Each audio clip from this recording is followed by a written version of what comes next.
Hi there and welcome to joining us on the 6 p.m. English primetime newscast on ForYou television. Our big stories of tonight. Russia has halted the exportation of gas to Bulgaria and other friendly nations who, since the start of the Ukrainian-Russia war, have turned their back from them. And of course, down to the African continent, victims of an explosion at an illegal refinery in southern Nigeria over the weekend have been granted mass burial by the government of Nigeria. And in Cameroon, the 136th edition of the International Labour Day will be celebrated without the usual march past parade due to the COVID-19 pandemic.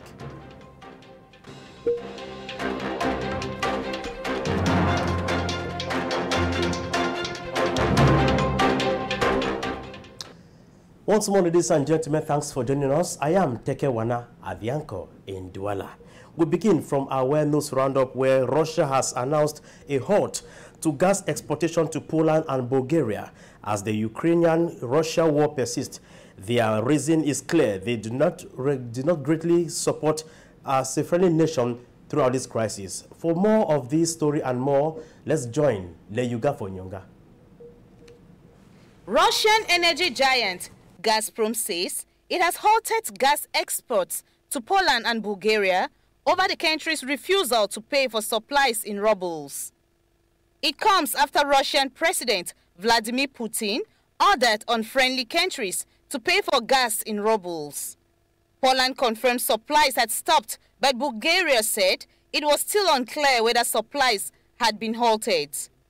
Poland's deputy foreign minister said the country could cope without Gazprom's gas and had taken some decisions many years ago to prepare for such a situation. Meanwhile, in Sofia, Energy Minister Alexander said Bulgaria had paid for Russia's gas delivery for April and claimed supplier Gazprom will be in breach of its current contract if it halts the flow.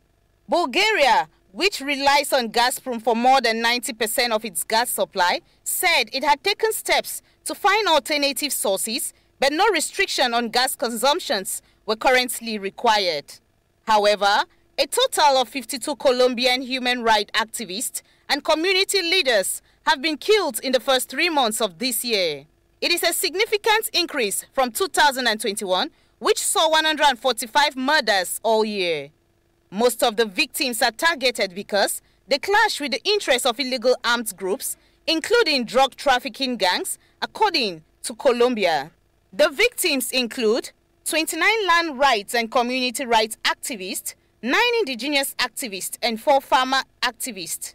One of the most shocking cases was that of a 14-year-old indigenous activist who was shot dead in January while on patrol with an unarmed group that seeks to protect indigenous lands.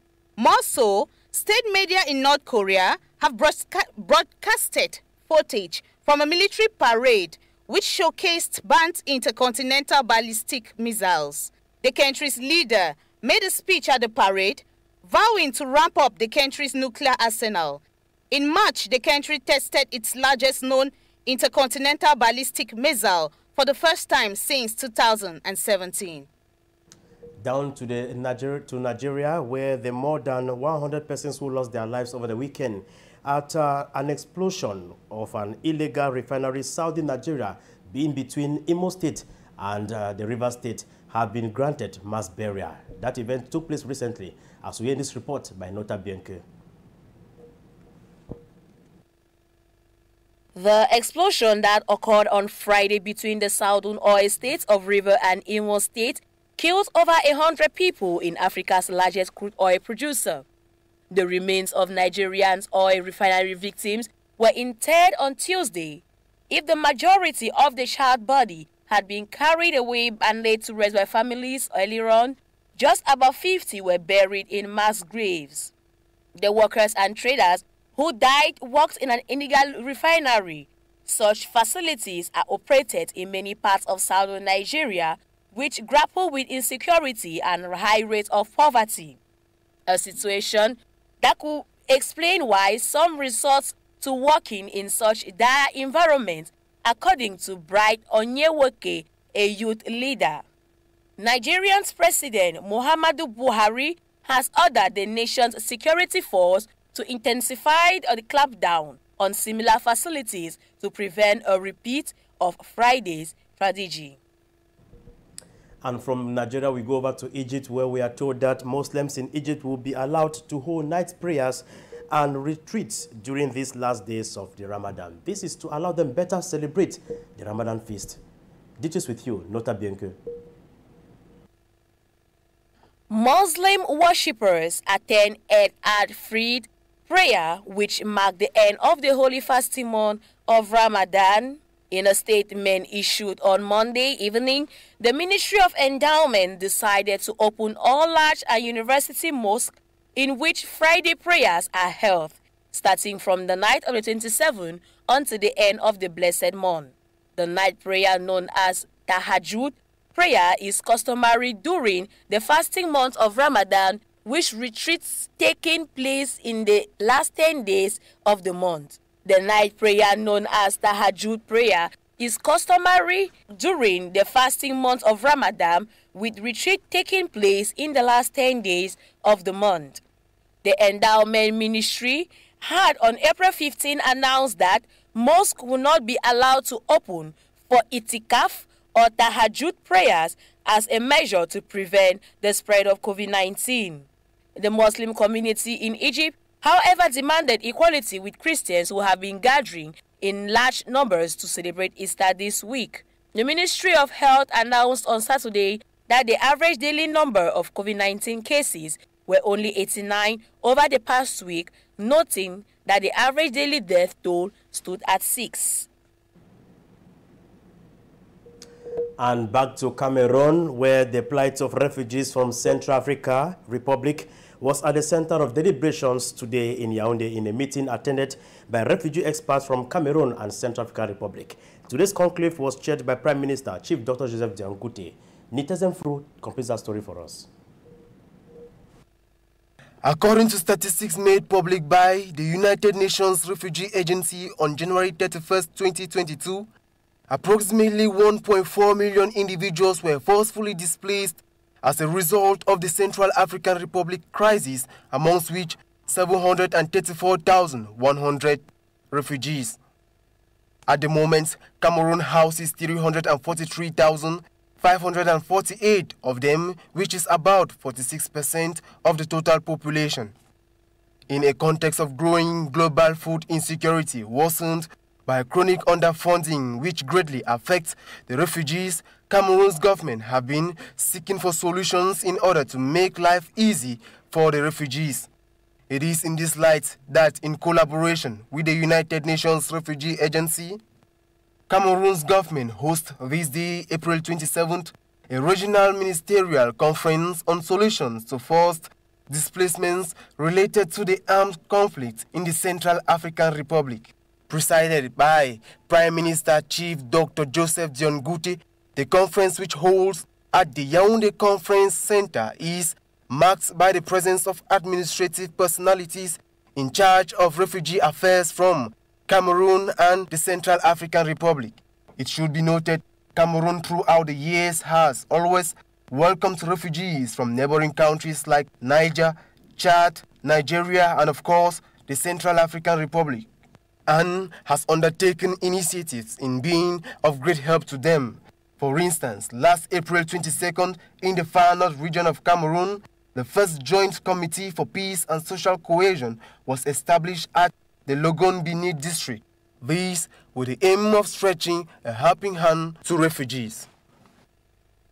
Back to one of our lead story about the upcoming May 1, 2022 in Cameroon, whereby Cameroon's Minister of Labour and Social Security, Gregoire Wonam, in a fax message has indicated that due to the COVID-19 pandemic, May 1 celebration will be void of March Past Parade for the third consecutive time. Our reporter, Leyuga Fonyunga, read through that communique and report this. The 136th edition of the International Labour Day in Cameroon will be celebrated on Sunday, the 1st of May 2022, without the usual March Past Parade. In a fax message from the Minister of Labour and Social Security on the 26th of April to various regional delegates of Labour and Social Security, Gregoire Owona said After conversations with union leaders and business organizations, the March Past Parade will be suspended for the third consecutive year. He made mention of the fact that the COVID-19 pandemic is the main reason for the cancellation. Minister Owona called on enterprises to, however, mobilize their workers and carry on their planned activities centered on this year's theme, which is Labor World, combating COVID-19, safeguarding jobs, and ensuring productivity. The activities Gregoire Owona insists should be in strict respect of the barrier measures against the COVID-19 pandemic. Sons and daughters of Indian Division who met last weekend in Mondemba unanimously decided to flip a new page and press for constructive developmental projects in their division. This was during the first ever Indian conference to seek for peace 6 years after the outbreak of the socio-political crisis in the two English-speaking regions of the country. Nitezen Fru tells us more. Sons and daughters of the division of Indian met in Mondemba at the weekend for the All-Indian Conference, which was aimed at dissecting the problems plaguing the division as well as seeking tangible solutions. Welcoming the guests at the start of the event last Friday, April 22nd, the mayor of Mondemba, Samuel Osang, highlighted the huge potential of the division with the corrupt national park, agriculture with palm oil plantations, as well as the huge maritime potentials which favor business transactions with neighboring Nigeria. However, these resources have not been exploited to their full potentials in the past years due to the unrest in the northwest and southwest regions. It is in this light that Confiance Bulengili Ebune, representative of the Prime Minister, head of government, Chief Dr. Joseph John Guti, called on all sons and daughters of Indian Division put their differences aside and work hand in glove for peace, which he stressed is the major guarantee from any meaningful development. As a result, a number of resolutions were taken at the conference, including the enjoyment of Indians' resources by all, the actualization of government's plans and programs for administrative unit, as well as negotiations to see to the resumption of construction works on the Kumba-Ekondo Titi stretch of road. The population of Indian Division now hope that the documented resolutions at the just ended conference should be fully taken into consideration. From Dian, we go back to the nation's political capital, Yaoundé, whereby poultry farmers from the 10 regions of Cameroon are in Yaoundé to take part in the 4th edition of the International Poultry Fair. Participants at the fair are using the opportunity to canvass for government support in valorizing their sector. Details in this report. Poultry farming in Cameroon accounts for 4% of the country's GDP and plays an important role for both food security and employment. But it is rather unfortunate the sector has been facing a series of challenges aside the COVID-19 pandemic, such as high expenses for feed, insufficient organization of value chain sectors, and lacking cooling infrastructure and missing laboratories for testing and quality control. It is against this backdrop the International Poultry Fair came to the fore to promote and upgrade the poultry sector as well as strengthen the links between the various stakeholders in the sector and speed up investment. Experts believe much work still needs to be done in terms of beefing up production scale in the country. There's a lot of scarcity to get DO. And the reason is because most of the farmers depend on fertilized eggs importation. So we really need a parent stock farm or great-grandparents stock farm in Cameroon. From egg production to getting the parent stocks, it is the same cycle. Each time that there is a problem like the coronavirus issue, the bird flu issue, that at times cause the ban of the importation of poultry product. We are in a very difficult situation to have DOs. So if we can come out with a research to have our grandparent. What we have to do is just to import a big parent. Is the solution to have our own big parent. The Yaoundé International Poultry Exhibition, jointly organized by the Ministry of Livestock, Fisheries and Animal Industries and the Cameroon Interprofessional Poultry Industry, IPAVIC, is a demonstration of the implementation of public-private partnership. This grouping of professionals and amateurs in the poultry sector is a show of the great potential that exists in the sector in our country but above all, particularly in Central Africa in general, despite deficit that may occur occasionally. Let's talk health now, whereby our focus in this newscast is about measles. Measles has since the year 2019 been a disturbing issue in the health domain in Cameroon. Our reporter, ForYou, met an expert in the health domain to talk about much more on this measles disease. And this is just what she had to put together for us at the end of the day. Cameroon is one of the countries in Africa that was reported to have a measles outbreak in 2019, with a total of 2,729 cases, an 80% increase from 2018. One of the reasons for outbreaks of vaccines, preventable disease including measles, is suboptimal vaccination coverages during routine immunization. Measles being an airborne disease caused by a virus, and it's very contagious. Symptoms may develop about 8 to 12 days after you're exposed. Symptoms can last 10 to 14 days. Hence, many measures have been taken to eliminate this endemic disease, which include vaccinating children of age 12 to 15 months with the first dose of the measles, mumps, and rubella vaccine, ensuring that school-age children receive a second dose of the vaccine, vaccinating high-risk populations such as healthcare personnel, intermittent travelers, especially infants, maintaining measles awareness among healthcare personnel and the public as we are currently doing, work with other associations and governments in eliminating this virus. In so doing, we are safe.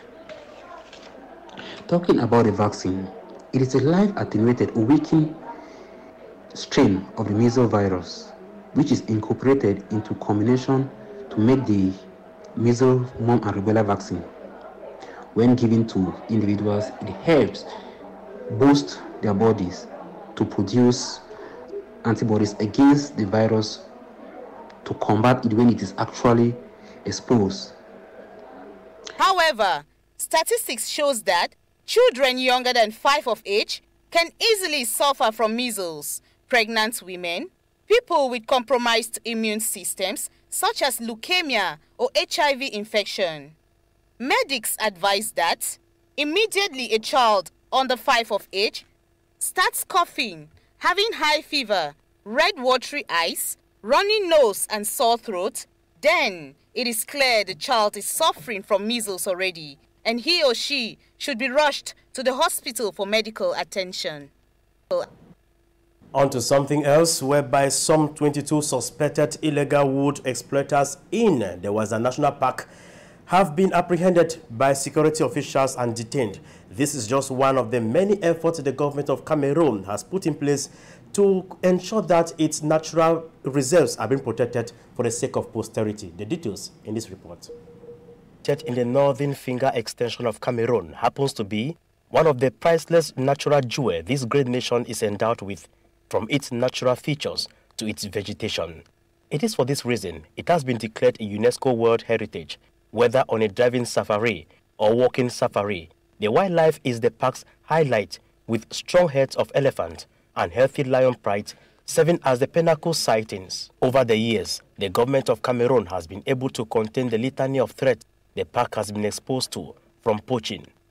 But the new twist of extension has been that of illegal tree cutting from the local population. Ministers continue to carry out patrols in the national park and also try to chase out those invaders who come to carry out agricultural activities or to cut fuel wood. It can be testified by the last seizure of charcoal. However, 22 suspected illegal wood exploiters in Game, about 50 kilometers from the Waza National Park, got apprehended by security forces as part of government effort to completely put an end to illegal activities its protected parks are exposed to in the 3 northern parts of the country. The 3 national parks of the North region, Faro, Benue and Bubanjida, are receiving financial and technical support from German partners, European Union and other partners. We also intend to bring another partner into Kalamalue.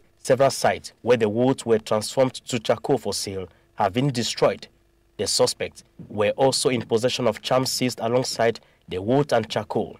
The effort of the population is highly needed in this crusade if the government of Cameroon should succeed in protecting its endowed natural resources for the sake of posterity. And that report there brings us to the end of today's English Primetime Newscast on ForYou Television. We thank you all immensely for your kind attention. God willing, we shall be back tomorrow. Until then, for what must have been news in Cameroon, Africa, and the world, God bless Africa. Bye-bye.